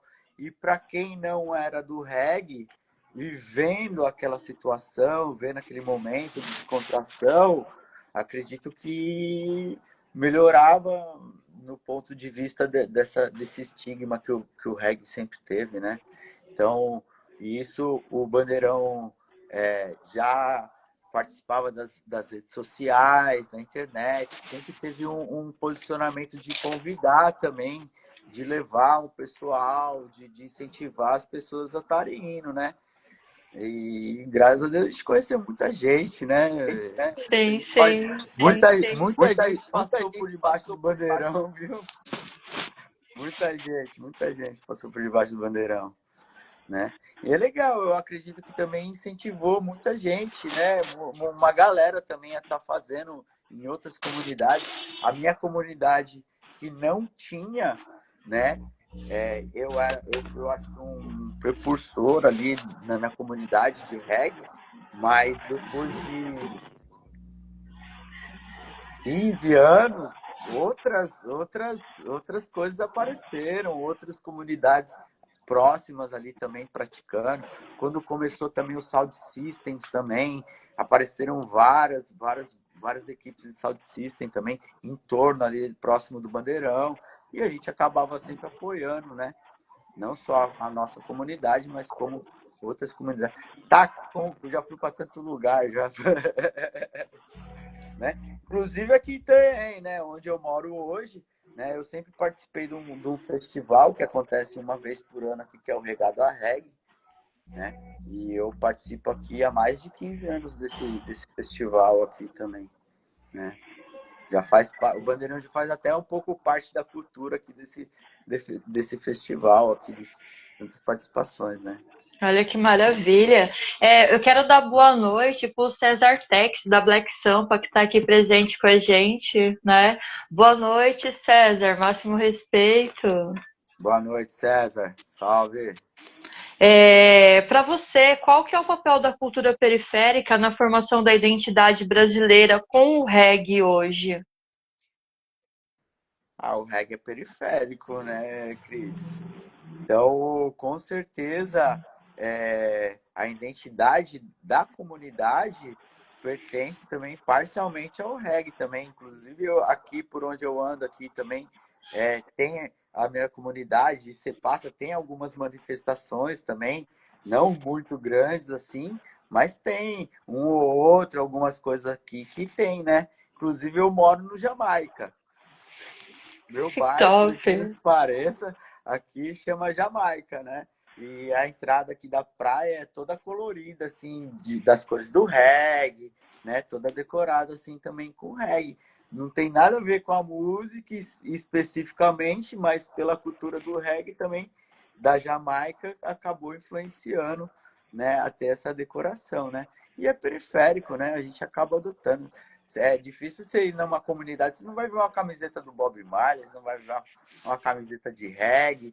Os times da comunidade lá é Fumaça, Bola 1. Não é verdade? BS. Até a última ponta. Né? Então, toda comunidade tem lá os seus regueiros lá. Toda comunidade tem um regueiro, né? Toda comunidade tem um regueiro. Sim, sim. Quero aproveitar também e mandar um abraço para o Ricardo Raz, de Mossoró. Salve, Ricardo, máximo respeito. Salve, salve, Ricardo. Boa noite. Respect. De que forma, né, o bandeirão regueiro ajuda a preservar a memória da ancestralidade? Essa é profunda. O reggae já vem de uma origem ancestral, né? Sim. Então, eu acredito que o nosso apoio, levando essa bandeira, sempre levantando essa bandeira, acredito que já é um apoio crucial que o reggae já teve, né? No entanto, que foram tantos eventos, tantas participações, que o Bandeirão se tornou um marco, né? Eu já esperava, eu escutava muito nos shows. Ai, tá vindo, Tá né? vindo, é Tá chegando. verdade. E quando às vezes puxava o bandeirão, recolhia antes, ai, a cara de tristeza da galera e A tal, né? emoção Eu, era imensa. não, mas eu costumo, né? O Haas, que teve a graça de fazer aquela música, e para mim representa muito bem o que o Bandeirão representava. O Bandeirão vinha como uma onda, né? Trazendo uma vibração diferente, e eu falava assim, naquele momento, né? Dentro do processo de comunicação, quem tá ali cantando, né? Ele está se comunicando, ele está exercendo um processo de comunicação, né? Ele está emitindo uma mensagem e tem um receptor ali recebendo aquela mensagem. Mas quando a gente abriu o Bandeirão, a gente invertia esse processo de comunicação. A gente passava a se tornar o emissor, né? Passando uma mensagem ali para quem estava no palco também, que era um apoio, né? A cultura, a música, né? Nós levantando o público levantando aquele bandeirão, né? Em apoio àquela banda que está tocando ali, em apoio àquela música, né? Que a pessoa gosta, que a pessoa está curtindo ali, que a pessoa está apoiando, né? Então, de certa forma, a gente levando esse bandeirão, eu não tenho nem ideia de quantos eventos eu já fui, Cris. Acho que foram mais de 1000 eventos por aí, entre os que eu já organizei, os que eu já fui, né?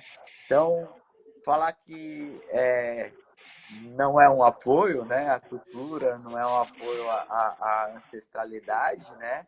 É uma hipocrisia, né? Sim, sim. Então, é um apoio, sim, que eu sempre dei, né?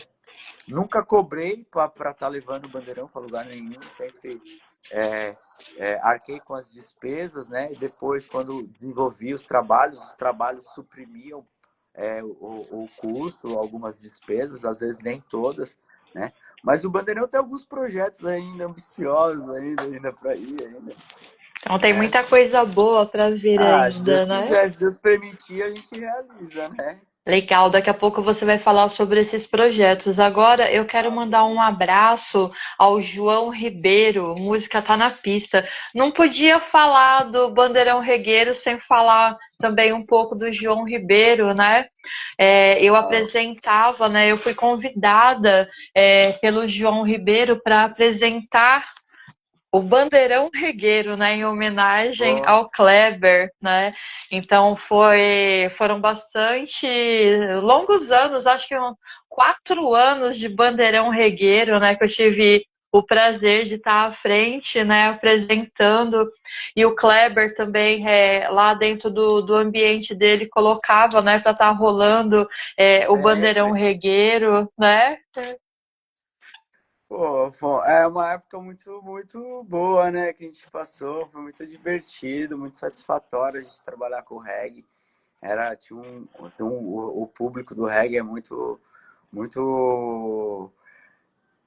Uma coisa é a parte profissional, uma coisa é a parte público. O público, a gente não tem o que falar do público. O Sim, público sempre foi sim. o mesmo, né? Assim, pelo menos no meu ponto de vista, assim, o público sempre foi o mesmo, né? Sempre acolheu o reggae, a música, com muito carinho, muito amor, né? O público sempre foi fechamento. Ah, sim, né? Nossa, não tem nem o que falar, né? O Expresso não tinha nem, não dava o acesso ruim ao Expresso, né? Ao Sesc de condução e enchia O sexta-feira, Estância, né? nossa, O aquela caminhada Estância, pô, louca para você chegar né? até lá. Muitas das vezes você vem embora na madrugada sem condução, tem que ficar lá Exatamente. esperando. Nossa, cada rolê um melhor do que o outro. A gente estava lá firme, forte e todos na mesma vibração, na mesma sintonia, né? Com certeza, né? Nossa, a gente viu a vibe do reggae já tava na porta, né? Sim, Já sim. chegava, era indo, você já via aquela galera já se locomovendo em direção lá ao espaço, você fala, olha, tá chegando, já o coração já acelerava, já, Sim, sim. né? É muito bacana mesmo, né? E foi um tempo muito bom, né? Hoje é diferente, né? O reggae tá um pouco diferente, não tem tantos lugares hoje, tantos eventos. Deu uma modificada no cenário também, né? Acredito que por ter diminuído aquele boom, fica um pouco mais difícil a contratação também, produzir eventos, né? Então, empresários deixaram de produzir, casas deixaram de fazer reggae, né? Até o próximo episódio, né? Sim, sim, dá De aquele boom boom. novamente e todo Porque aqui é mundo. assim. Sim, Calça de sim. sino volta de 10 em 10 anos. Calça boca de sino volta de 10 em 10 anos, pô. Sempre Sim, sim. repaginado um pouquinho, mas volta. Nós tivemos, Volta. eu acho que teve um boom, o reggae teve um boom recente com o Sound System, né? Não naquele mesmo cenário que a gente teve nos anos 2000, que era de bandas ao vivo, mas o cenário hoje 21 é um cenário diferente, que traz uma vertente do reggae, que faz parte do reggae também, que é do reggae, e é uma vertente diferente. Para mim, acredito que foi uma opção, né? Ela cresceu com a ausência daquele cenário do reggae ao vivo, e aí o público ficou um pouco carente, e aí houve essa introdução, houve esse avanço do Sound System, porque logisticamente é muito mais fácil, né? Você produzir uma festa Sound System, tá ouvindo? Pronto. Bom, então, tecnicamente, logisticamente, é muito mais fácil você produzir uma festa Sound System do que uma festa com banda ao vivo, né? Então, em questão de logística, facilitou bastante a galera aí do sound aí ter um crescimento, né? E a gente viu o cenário crescendo bastante, com a explosão de várias equipes aí de Sound System aí, explodindo o Sound System do São Paulo inteiro, interior, né? Então, bacana. Eu queria falar, já que você tocou no termo da Sound System, né? A gente sabe que o reggae ele sempre foi, né, um local para informação, né? Trazer a mensagem, né?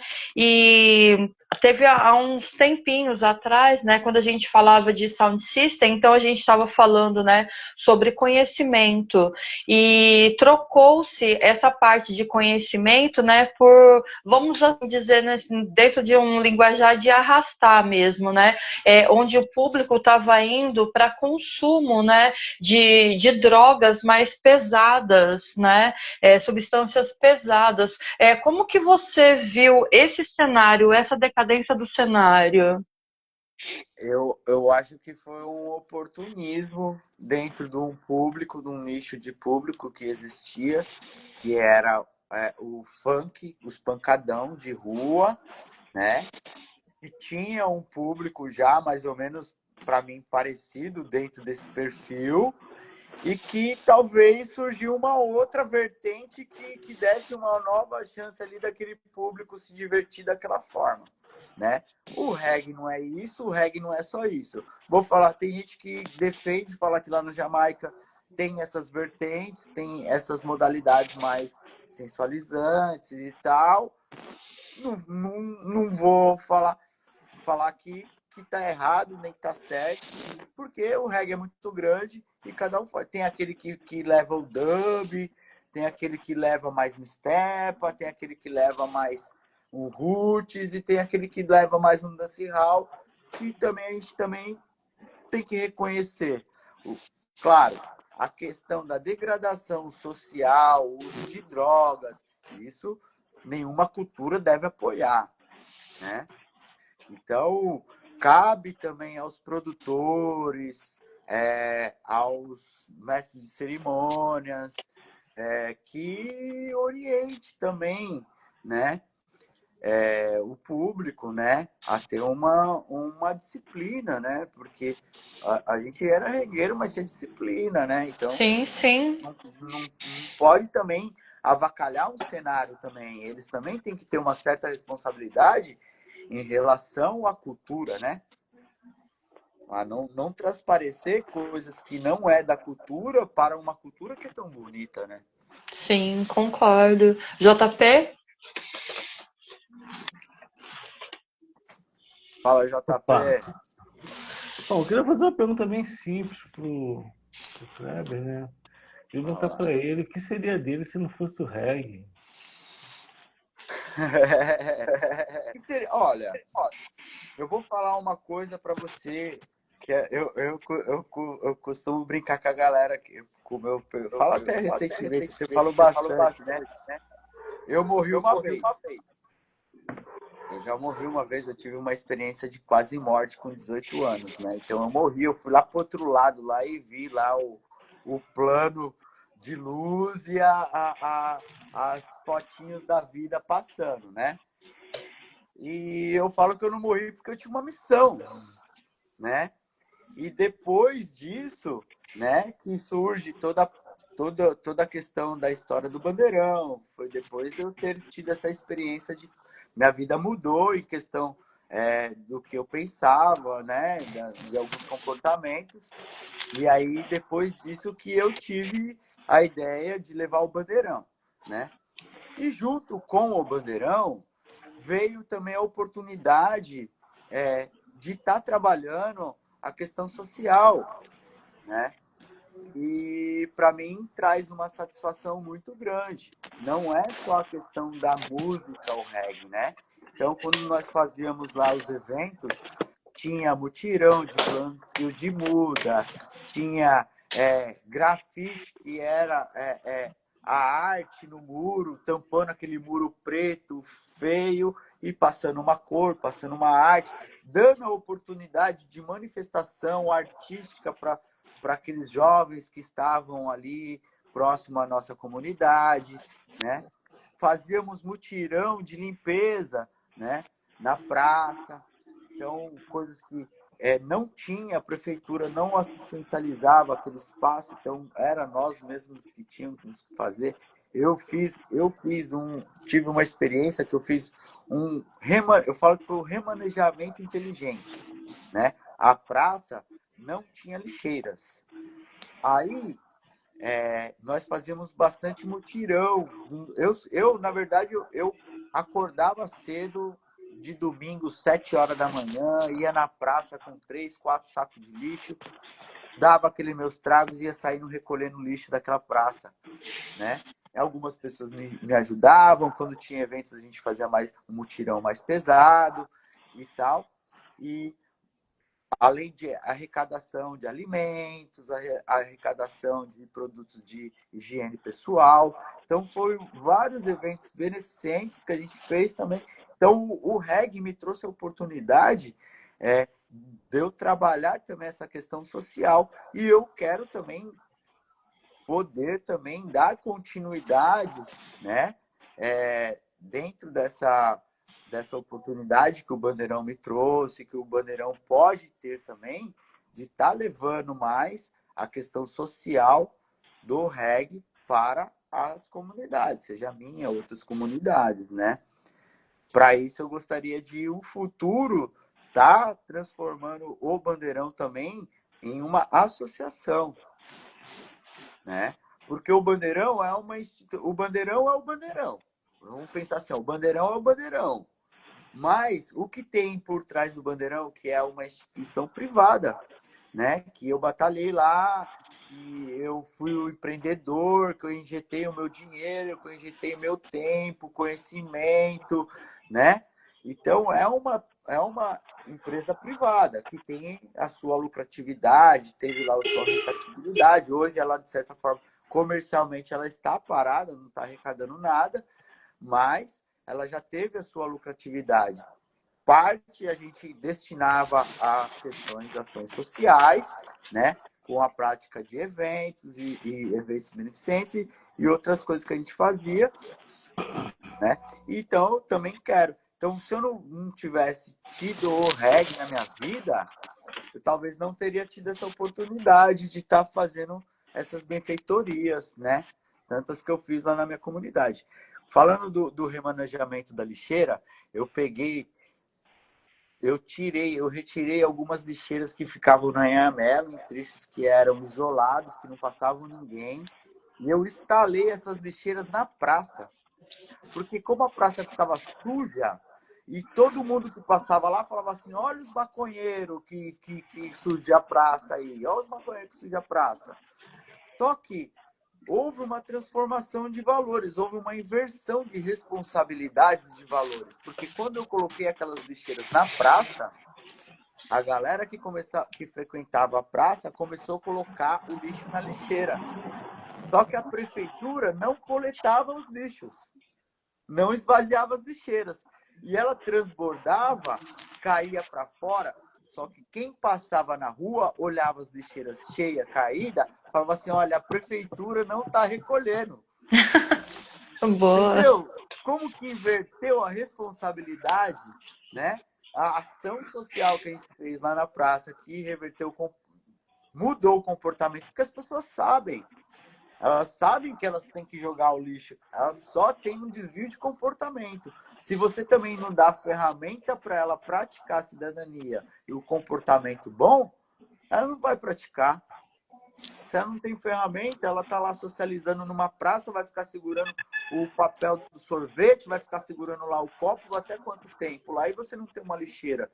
E é incabível você ter um espaço público, você cria um espaço público de convivência pública e não tem ferramentas públicas para você ter um bom convívio, uma boa cidadania, que é uma lixeira no mínimo, uma iluminação, uma segurança, uma limpeza, né? Seria o mínimo, né? O mínimo, né? A gente já não tem muito, né? Os caras já privatizam lá o Ibirapuera, que era um parque do povo. Né? Coisa terrível. Então, se a gente não tiver uma pracinha aí pública aí, bem conservadinha, com um brinquedo bom, eu vejo lá como fica lá perto de casa, lá só tem um tempo bom, o parquinho fica cheio. Porque as crianças não têm opção, né? Pai, mãe, muitas vezes não tem o recurso. Você vai levar para o Ibirapuera? Seu filho, de que jeito hoje que você leva o filho para o Ibirapuera? Difícil, né? Não é verdade? Uhum. Né? E o que vem de novidade do Bandeirão Regueiro? Ixi, de novidade, Cris, no momento eu tô em stand-by, né? Que eu passei por algumas mudanças aí, né, familiar.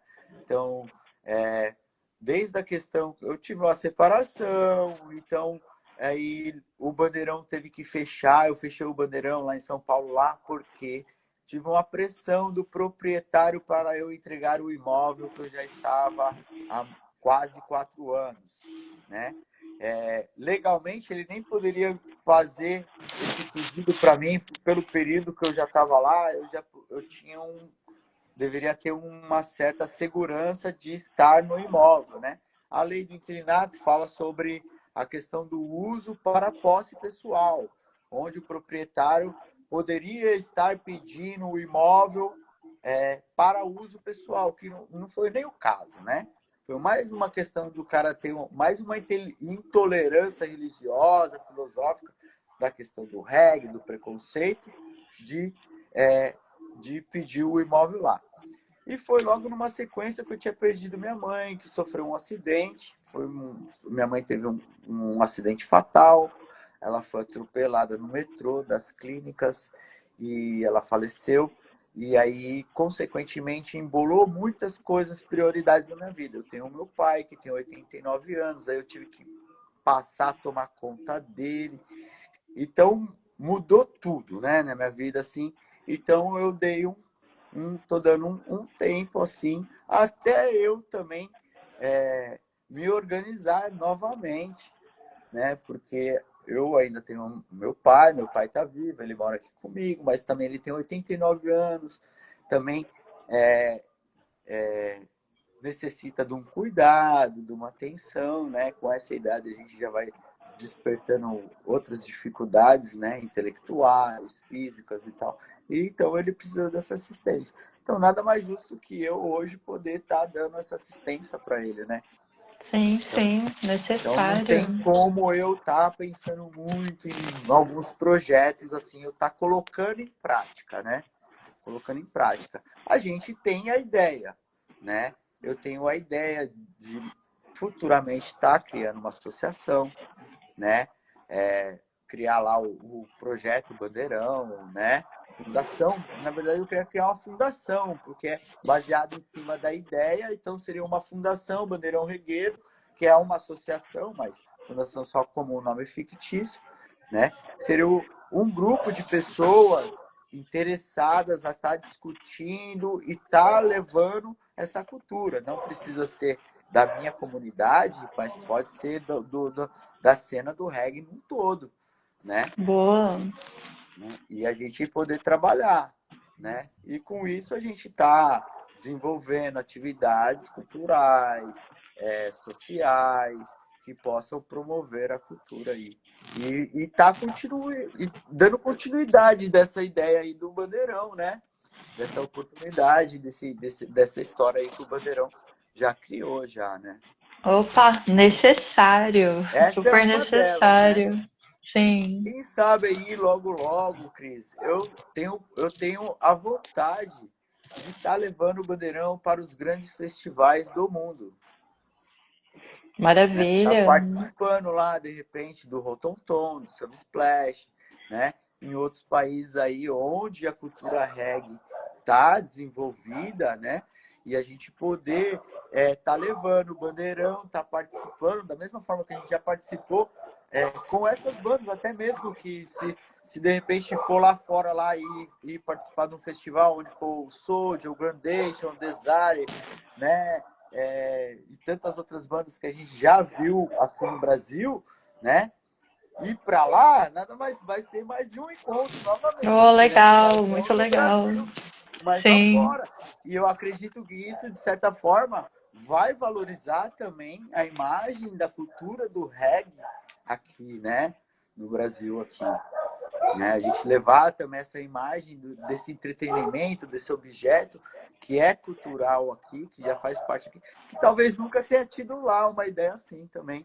É verdade. Talvez nunca ninguém abriu um bandeirão lá no Rotonton, lá, cobrindo a galera e tal. Né? Uma excelente ideia. Né? Os projetos aí que a gente tem aí, né? A gente pode ter também incentivo através de editais, através de incentivo governamental para estar, né? Ou um convite também desses próprios festivais para a gente estar participando, porque isso incentiva o governo que está apoiando, a gente está participando lá, né? Boa. Então, eu acho interessante, né? Inclusive, assim, não só o Bandeirão, mas poderia ser uma equipe junto com um artista daqui também para participar lá, e o Bandeirão participa junto também, além de tudo, né?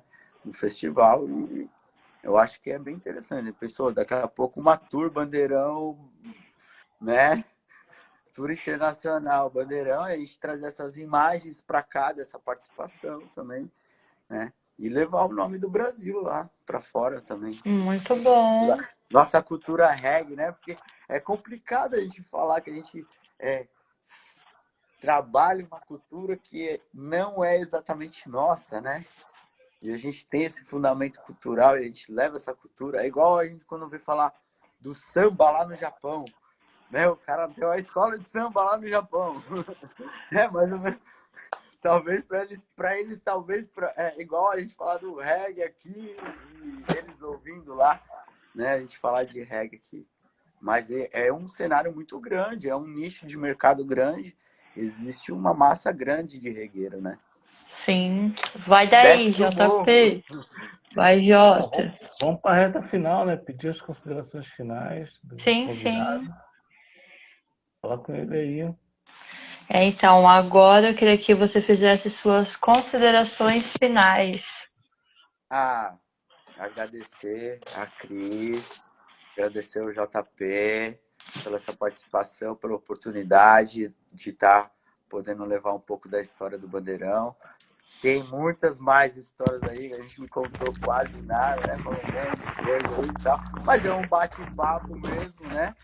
E de coração mesmo agradecer Conexão Roots, a Cris aí, que a gente já vem há muitos anos aí desenvolvendo um trabalho aí. Eu espero que a gente possa estar realizando outros trabalhos aí futuramente, né? O Bandeirão tá no stand-by, mas daqui a pouco volta aí, né? E tal gratidão mesmo, viu? Eu faço votos que volte logo, né? Porque o Bandeirão Regueiro é necessário. Quero agradecer, né, por você ter aceito o convite para participar com a gente e que para mim foi uma satisfação enorme estar aqui com você hoje na nossa conexão, né? Relembrar muitas coisas, né? Foi muito bom, é uma história maravilhosa, né? Então, agradeço a todos, né, que participaram da nossa conexão. edição hoje, né? E dizer que sexta-feira tem mais, né? Bora lá, JP. Semana que vem tem mais, vamos estar aí com a professora, não é isso? Eu não me recordo, lógico. A idade chega e vai ficando esquecido. Mas com certeza você vai chegar aqui, você vai encontrar uma live interessante, que todos os nossos convidados são muito interessantes. Mas você chega aqui, você Tá travando, JP. Destravou agora? Sim. Galera, Conexão Roots toda sexta-feira com a Cris e o JP. Não esquece, hein? Ó, opa, isso aí, a ó. Cris, segue o JP. Positividade toda sexta-feira. Tem um convidado diferente aí, assuntos diversos aí, sempre levando muita cultura, entretenimento e informação aí, galera. É isso aí. Depois a Cris te passa o Pix. Opa! Que isso? Pelo jabá. A Cris já contribuiu comigo muitas vezes já. Eu estou devendo para ela. Então, beleza. Valeu, galera. Então, sexta-feira que vem a gente vai mais.